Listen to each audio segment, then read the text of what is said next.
One India out நேயர்கள் அனைவருக்கும் மறுநாள் வணக்கம். ஐபிஎல் 2025ஓட மெகா ஆக்ஷன் அதுக்கு முன்னாடியே ஒரு பயங்கரமான ஒரு ப்ராப்ளம் போயிட்டு இருக்கு. இதுக்கு முன்னாடி வீடியோல வந்து காவ்யா மாறன் அவங்களும் வந்து பாத்தீங்கன்னா ஒரு ஒட்டுமொத்தமா இருக்கிற எல்லா ஐபிஎல் ஓனர்ஸும் அது போக பிசிசிஐயுமே வந்து ஒரு மீட்டிங் வச்சிருந்திருக்காங்க.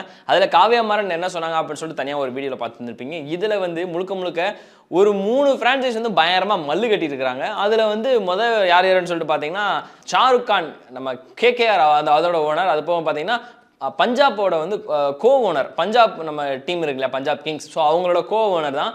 இவங்க 2 பேருமே சேர்ந்து பயங்கரமா மல்லு கட்டி இருக்காங்க. என்ன ஒரு காரணம் அப்படின்னு சொல்லிட்டு பார்த்தீங்கன்னா ஷாருக் கான் சைடில் என்ன சொல்லியிருக்காருன்னா 8 ரிட்டன்ஷன் வேணும், 8 ஆர்டிஎம் கார்டு வேணும், அப்பதான் எங்களுக்கு நாங்கள் சாட்டிஸ்ஃபை, ஐ எம் ஹாப்பி ஆனாச்சு அப்படின்ற மாதிரி ஷாருக் கான் ஒரு தரப்புல சொல்லியிருக்காரு. இங்கிட்டு பஞ்சாப் சைடு வந்து 3 ரிட்டன்ஷன் போதும், 1 இல்லை 2 ஆர்டிஎம் கார்டு போதும் அப்படின்ற மாதிரி, டீசெண்டா 5 அப்படின்ற மாதிரி சொல்லியிருக்காங்க. வழக்கமா எல்லாருமே வந்து ஆக்ஷன்னாலே பரபரப்பா இருக்கிற அந்த கட்டத்தில் சென்னை சூப்பர் கிங்ஸ் அப்படின்னு வந்துட்டாலே எல்லாரும் கலாய்க்கிற மாதிரி தான், தாத்தாங்க உட்காந்து மிச்சர் சாப்பிட போறாரு, தாத்தா வதாரு கதற விட போறாருன்னு சொல்லிட்டு இப்போ அடுத்த தெரிஞ்சு மீம் போட்டுருவாங்க கண்டிப்பா நல்லா ஆக்ஷன் எடுத்தாங்கன்னா. ஸோ அப்படிலாம் இருக்க போகும்போது காசி தாத்தாவுமே வந்து போய் எங்க பெருசா பேசல, பட் டீசெண்டா வந்து எங்களுக்கும் 5 போதும் அப்படின்னு இருக்காங்க. ஏன்னா லிஸ்ட்ல வந்து உங்களுக்கு ருத்ராஜ், சிவம் துபே, பத்திரானா, அது போக ஜடேஜா 4 பேர் இருக்கிறாங்க.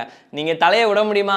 கண்டிப்பா முடியாது. ஸோ அப்ப தோனியை சேர்த்தா 5 டீசெண்டா வந்து எங்களுக்கு 5 ரிட்டன்ஷன் போதும் அப்படின்ற மாதிரி வந்து சொல்லியிருக்கிறாரு. இந்த இடத்துல வந்து இந்த 5 அப்படின்றது அவங்களுக்கு சாட்டிஸ்ஃபையா இருக்குன்ற மாதிரி சொல்லியிருக்காங்க. பட் ஆனால் மொரட்டுத்தனமா சண்டை போட்டது யாருன்னா ஷாருக் கானும் அதுக்கப்புறம் பஞ்சாபோட கோ ஓனருமே தான். ஸோ இவங்க 2 பேர் தான் வந்து ரொம்ப மாறி மாறி அடிச்சுக்கிட்டாங்க. பட் இந்த இடத்துல நடுவில் வந்து ஜிண்டல் அவர் இருக்காருங்களா, டெல்லி கேபிட்டலோட ஓனர். ஸோ அவர் வந்து பார்த்தீங்கன்னா என்ன சொல்லியிருக்காருன்னா இம்பாக்ட் ரூலே வேணாப்பா, இம்பாக்ட் பிளேயர் ரூலே தயவு செஞ்சு வேணாம், ஏன்னா அது ஒட்டுமொத்தமாக ஒரு ஆல்ரவுண்டரோட ஒரு கெரியரே அழிக்குது அப்படின்ற மாதிரி சொல்லியிருக்காரு. ஆக்சுவலாக ஹானஸ்டாக சொல்லணும்னா இம்பாக்ட் ரூலுக்கு நான் வந்து அகேன்ஸ்டாங்க, நான் என் சைடை சொல்கிறேன், நான் அகேன்ஸ்டாக இருக்கிறேன். ஜிண்டலோட வார்த்தைக்கு நான் வந்து அக்செப்ட் பண்ணிக்கிறேன், ஏன்னா அது வந்து நான் அவரோட கருத்துக்கு நான் ஒத்துக்கிறேன். ஏன்னா என்ன சொல்லியிருக்காருன்னா கிளீனாக பவுலர்கள் வந்து நிறைய பேர் போடுறாங்க, ஓகே இங்கே பேட்டர்களுக்கு நல்லா செம்ம ஜாலியாக தான் இருக்குது, அடிக்கும் போது பயங்கரமாக நல்லா ஜாலியாக தான் இருக்குது. பட் ஆனால் இன்னொரு விஷயம்னா டீம் இந்தியாவுக்கு ஆல்ரவுண்டர் அப்படின்னு சொல்லிட்டு பார்த்தீங்கன்னா கொஞ்சம் கம்மியாக இருக்கிறாங்க, இன்க்ளூடிங் ஃபாஸ்ட் பவுலிங் ஆல்ரவுண்டராக இருக்கட்டும், இல்லை ஸ்பின்னர் ஆல்ரவுண்டராக இருக்கட்டும். ரீசெண்டாக வந்து போன ஐபிஎல் வந்து பார்த்தீங்கன்னா நம்ம ரியான் பராகே வந்து கம்மியான ஓவர் தான் போட்டார், அது முன்னாடி ஐபிஎல் டீசெண்டான ஓவர்கள்லாம் போட்டிருப்பாரு. ஸோ அப்படி இருக்க போகும்போது ஒரு இம்பாக்ட் பிளேயர் ரூல் வந்து பார்த்தீங்கன்னா ஒரு ஆல்ரவுண்டரை அழிக்கிற விதமாக காட்டுற மாதிரி இருக்குது அப்படின்ற மாதிரி ஜெனரல் சொல்லியிருக்காரு. ஸோ இம்பாக்ட் ரூலே எங்களுக்கு வேணாம் அப்படின்ற மாதிரியுமே வந்து ஒரு ஓப்பன் டாக்காக பேசியிருக்காரு. அதனால ஆல்ரவுண்டர் ரொம்ப இம்பார்ட்டன்ட். முக்கியமாக டீம் இந்தியாவுக்கு ஆல்ரவுண்டர் ஃபியூச்சரில் ரொம்ப இம்பார்ட்டன்ட். ஹர்திக் பாண்டியாவுக்கு அப்புறம் அடுத்து யாரு அப்படின்ற ஒரு விஷயமும் இருக்குது. ஸோ அதனால எங்களுக்கு வந்து ஒட்டுமொத்த இம்பாக்ட் ரூலே அகெயின்ஸ்டாக நாங்கள் இருக்கிறோம் அப்படின்ற மாதிரி சொல்லியிருக்காங்க. முக்கியமாக கிட்டத்தட்ட மெகா ஆக்ஷன் மட்டும் வேணாம் அப்படின்ற மாதிரியுமே வந்து ஒரு 6 டீம் கிட்ட சொல்லியிருக்கிறாங்க.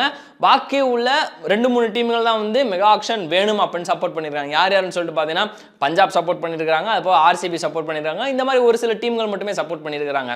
இந்த இடத்துல வந்து ஒரு சில டீம்கள் வந்து முக்கியமாக இன்க்ளூடிங் எஸ்ஆர்ஹெச், அதுபோல் கேகேஆர், ஷாருக் கானுமே சொல்லியிருக்காரு மெகா ஆக்ஷனே வேணாம்ப்பா, தயவு செஞ்சு மெகா ஆக்ஷன் வேணாம், மினி ஆக்ஷன் மட்டும் வச்சுங்க. ஏன் சார் நியாயமா சார், நீங்கள் போன தடவை டிராஃபி அடிச்சிட்டீங்க, அதனால நீங்கள் 8 ரிட்டன்ஷனு அது போக 8 ஆர்டிஎம் கார்டு கேட்பீங்களா அப்படின்ற மாதிரி எனக்கு ஒரு கேள்வி வருது. இன்னொரு ஜோக்கு ஒன்று சொல்லலாம், பஞ்சாப் வந்து வருஷம் பிரெட்டை பிச் போடுற மாதிரி டீமை பிச் போட்டுருவாங்க, மறுபடியும் இது பண்ணுவாங்க. அப்படின்னா 3 பேர் நீங்கள் யாரா ரீட்டைன் பண்ணுவீங்கன்னா கண்டிப்பாக ஜிதேஷ் சர்மா பண்ணுவாங்க, ககிசோர் ரபாடா பண்ணுவாங்க, எனக்கு தெரிஞ்சு அடுத்து சஷாங்க் அவரை இது பண்ணுவாங்களா அப்படின்றது ஒரு விஷயமா இருக்குது. ஸோ இங்கே இப்படி இருக்க போகும்போது இங்கே ஷாருக் கானும் சண்டை போடுறாங்க, இவங்களும் சண்டை போடுறாங்க. ஆக மொத்தம் பிசிசி என்ன சொல்லியிருக்காங்கன்னா உங்கள் எல்லாரோட கோரிக்கையும் ஏற்கப்பட்டது, நாங்கள் வந்து டிஸ்கஸ் பண்ணிட்டு ஒரு வாரத்தில் சொல்கிறேன், நம்ம இன்டர்வியூ போய்ட்டுலாம் சொல்லுவாங்கல்ல we will call you later அப்படின்னு, அது மாதிரி சொல்லியிருக்கிறாங்க.